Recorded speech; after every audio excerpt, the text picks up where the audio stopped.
L'autre radio, 101.7 à Laval, 107.9 à Château-Gontier.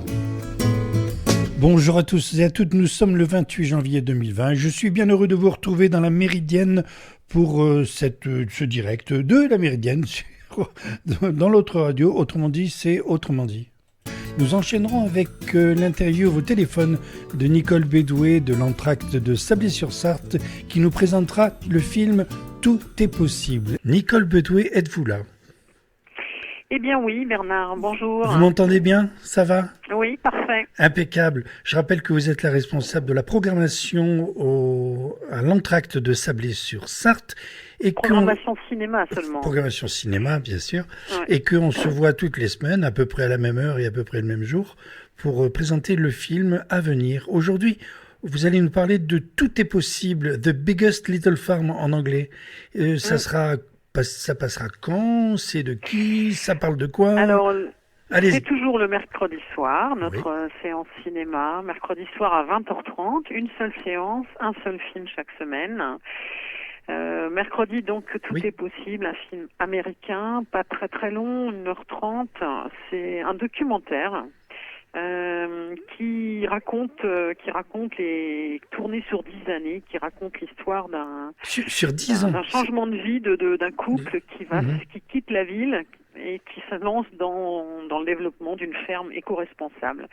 Donc une aventure humaine, une aventure avec plein de rebondissements puisque c'est pas si facile, ça va pas se faire comme ça, mais la nature est là et la nature va apporter des solutions. Ça se passe c'est un documentaire positif surtout. Dans quel coin des États-Unis ? Je sais pas exactement, mais c'est dans l'ouest, non, dans l'ouest, je crois. Oui, je crois, mais alors là, c'est une colle. Ah ben voilà, non, mais c'est en tout cas, je crois que c'est dans l'ouest, du côté de la Californie.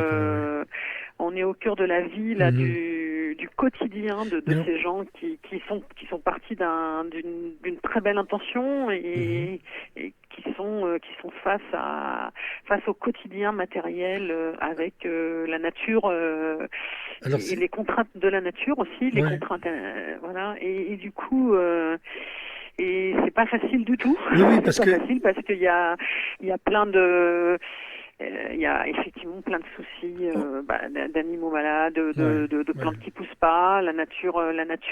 Ils sont partis aussi d'un endroit qui était desséché. Enfin, c'est un lopin de terre où il y avait plus rien. Et puis finalement, ils vont mettre 10 ans à reconstruire et à remettre la vie dans tout ça et à ce que les équilibres se retrouvent. Et du coup, c'est aussi toute une énergie, une aventure sur une très longue durée. Qui fait penser un peu aussi à des choses comme on avait vu notamment le film de Celle de la Terre de Sebastião Salgado en 2014. Sebastião Salgado qui est un photographe qui a reconstruit au Brésil toute une...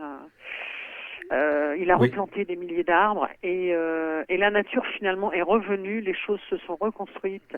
Et là, on est aussi dans cette démarche-là où les choses vont revenir et la nature va apporter les choses on part d'une terre complètement nue, appauvrie et finalement tout va se reconstruire mais avec beaucoup de difficultés. Donc c'est ce parcours-là qu'on voit. Donc c'est autobiographique, hein, c'est ça. C'est autobiographique, c'est filmé sur cette longue échéance et c'est aussi tout ce qu'il y a dedans, c'est aussi tout ce qu'on peut faire, tout ce qu'on ne fait pas aujourd'hui, la monoculture intensive à l'américaine qui n'est pas l'avenir, qui ne nourrit pas, qui épuise les sols. Et puis tous les traitements du sol, tout ce qu'on peut faire. Donc il y a vraiment une démarche positive, mais pas mièvre quand même, constructive.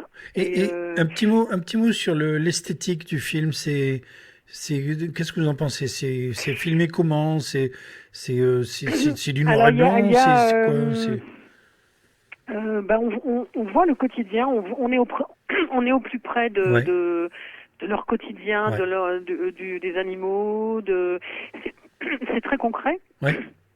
C'est très concret Et effectivement, on peut dire, il y a un côté naïf, idéologique dans tout ça, mais au bout du compte, au bout du compte, les solutions vont se trouver parce qu'il y a aussi, il y a une énergie, et puis il y a des choses qui existent, et puis il y a la recherche, et il y a le collectif aussi. Dans ce lieu, il y a un vrai, c'est très positif et essentiel sûrement aussi ce documentaire, même si on peut dire oui, c'est un peu naïf, non, ça se fait pas comme ça. Oui, non, est-ce que c'est utopiste? Ça fait quand même du bien de voir ce film aussi. Est-ce que c'est utopiste ou est-ce que c'est alors chacun pourra le recevoir, je dirais. Là,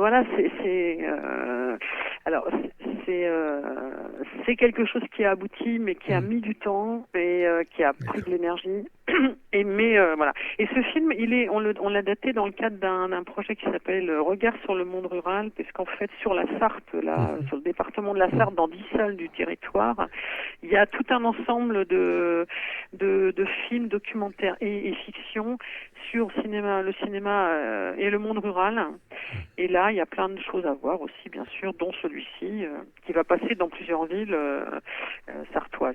D'accord. Vous nous rappelez sur Sablé, donc c'est demain, mercredi 29, demain à 20h30. À 20h30. Tout est possible. Tout est possible. John Chester. Et John Chester, c'est ça le réalisateur. Et on rappelle que l'utopie, ce n'est pas ce qui n'existe pas, c'est ce qui n'existe pas encore. Voilà. Et quelquefois aussi, c'est important de remettre des choses à l'écran, que des choses peuvent se faire. Chacun peut être maître aussi de projets. Tout à fait. Et tout n'est pas perdu d'avance. Et qu'il n'est pas nécessaire d'espérer pour entreprendre, ni de réussir pour persévérer, comme disait Guillaume d'Orange. Chacun le sait. Merci infiniment, Nicole Bedouet. Je vous souhaite une bonne journée, une bonne projection, et on se dit à la semaine prochaine. Merci beaucoup. Merci. À très bientôt. Au revoir.